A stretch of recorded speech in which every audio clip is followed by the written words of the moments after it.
Today, we're joined by CBS Sports NFL draft guru Ryan Wilson to break down landing spots for the top running backs in the 2022 NFL Draft. Welcome, everybody. Today is Thursday, April 14th, and you're listening to Fantasy Football Today in 5. I'm Jamie Eisenberg, and I'm joined by the great Ryan Wilson. Ryan, how are you today, buddy? Hey, Jamie, I've done a lot of Zoom calls this time of year. I see that people actually who are smart, like your name, for example, you have Jamie, and then you have your Twitter handle. I just changed mine. It's been Ryan Finley Wilson for the longest time because of the bet. So lesson learned. Dealing with the pros there. It's good to talk to you, Jamie.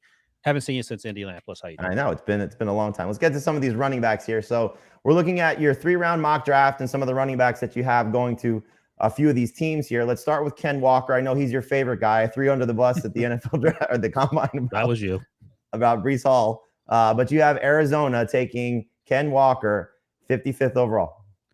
I'm top 2 and I'm not 2. That's what Breece Hall told me when Jamie threw me under the bus. Ken Walker, the third. There's so much to love about his game. He transferred from Wake Forest because he wanted an opportunity to play sort of in a pro-style offense, got that, and absolutely crushed it last year at Michigan State. I wouldn't say he came out of nowhere, but he sort of burst onto the scene, and the way he plays is so incredibly exciting for me. And I'll give you the comp that I gave our buddy Dave Richard, who immediately dunked in my face. He didn't like it. He was nice about it. He reminds me of J.K. Dobbins a little bit. Okay. He didn't quite have he didn't do quite as much in the pass game, but I think that's more a function of that offense at Michigan State, and that's something that can change. He told us at the combine he feels quite comfortable. He can catch passes, ran in the high 4.3s, and he actually plays that fast. Impossible to cut to tackle in tight areas, and then once he gets in the open field, it's over. I think in Arizona gives James Conner someone else to lean on, and obviously Kyler Murray someone else to lean on in that backfield.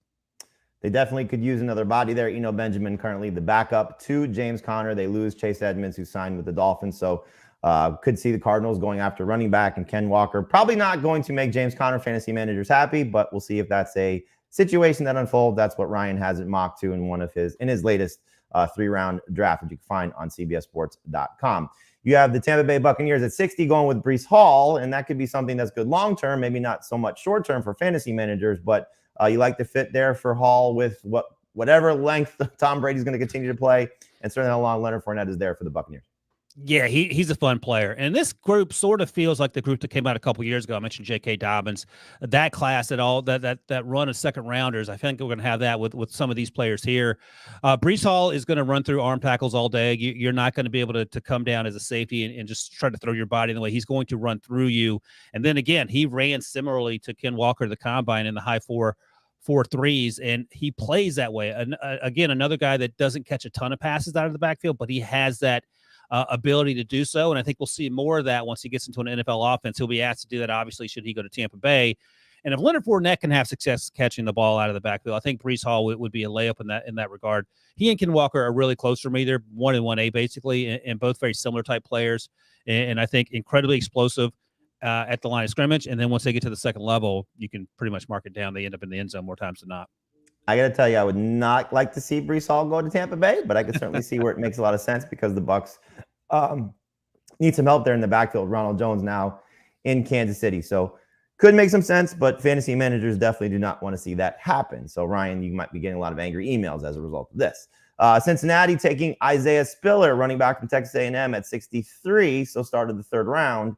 No, not start the third round, still in the second round. You like this fit for the Bengals, getting another running back there. They do have Chris Evans there. Samaje Perine might be something that they're looking at, but long-term, you like Isaiah Spiller maybe as the backup to Joe Mixon, maybe the eventual successor. You mentioned angry emails. I got plenty of angry tweets about this when this 3-round mock draft came out. Bengals fans, they were second only to the Jets in terms of despising this mock draft to the levels of which I haven't seen since last week's mock draft. But Isaiah Spiller, you sort of note it. You have Chris Evans, you have Joe Mixon. Is this a huge need? No. Isaiah Spiller, the player, is a really good player. He came into the season over the summer as a possible running back 1 candidate, maybe late first rounder type player. I don't think that necessarily changed. I just think Walker and Breece Hall had really good seasons. Isaiah Spiller will give you something in the pass game. We saw that at Texas A&M, and he's also, like the other two guys we've talked about, incredibly elusive in small areas. Probably a terrible fit for the Bengals based on groupthink of Twitter. So perhaps he goes somewhere else. But my thinking was that Joe Mixon has an injury history. Evans is good, but is he a guy you're going to lean on all the time? Bengals fans will joke that Samaje Perine's going to get the ball all the time anyway, so it doesn't matter. But I thought it offers some respite to Joe Burrow taking a ton of hits, although they fixed the offensive line, and giving Joe Mixon more of a break as opposed to him being a quote-unquote feature back. Yeah, you see this when teams have postseason success. They start to think, okay, we're going to be there year after year. And how do we get there? Well, probably get there by preserving Joe Mixon as best we can. So I don't necessarily hate it, but again, I'd like to see Isaiah Spiller from a personal standpoint go someplace where he can get a little bit more action early in his career, but maybe long-term Isaiah Spiller takes over for Joe Mixon. As we know, the shelf life for running back, not exactly very long. This one's fun. 98th overall, you have the New Orleans Saints taking Damian Pierce, running back from Florida. And so there is the potential for Alvin Kamara getting suspended following what happened in Las Vegas after the Pro Bowl. We know the last couple of years they've cycled through different backups. Mark Ingram's still on the roster, but obviously he does not have a very long shelf life as well. So Pierce, do you see him maybe as the eventual successor to Alvin Kamara, or even right away as an immediate piece that the Saints could use if in fact this move does come to fruition? Yeah, you're a Florida Gator there. And you mentioned Al Kamara, so we'll find out about that. Mark Ingram's on the final year of his deal. He has 1 year left on that. And, he's certainly on the downside of a really good football career. But I think what Pierce gives you is, and I'm sure you saw this every week in the fall, is that he's quietly a really good football player. We haven't even talked a lot about the running backs in this draft class from the draft perspective in terms of HQ and the podcast and stuff. But he went to the Senior Bowl and he got a lot of folks' attention in the media. The NFL has known about him. And I think he's just a solid running back that can do a little bit of everything for you. And it's not going to be flashy. It's not going to be Jonathan Taylor type stuff, but it'll be things that get you those extra yards.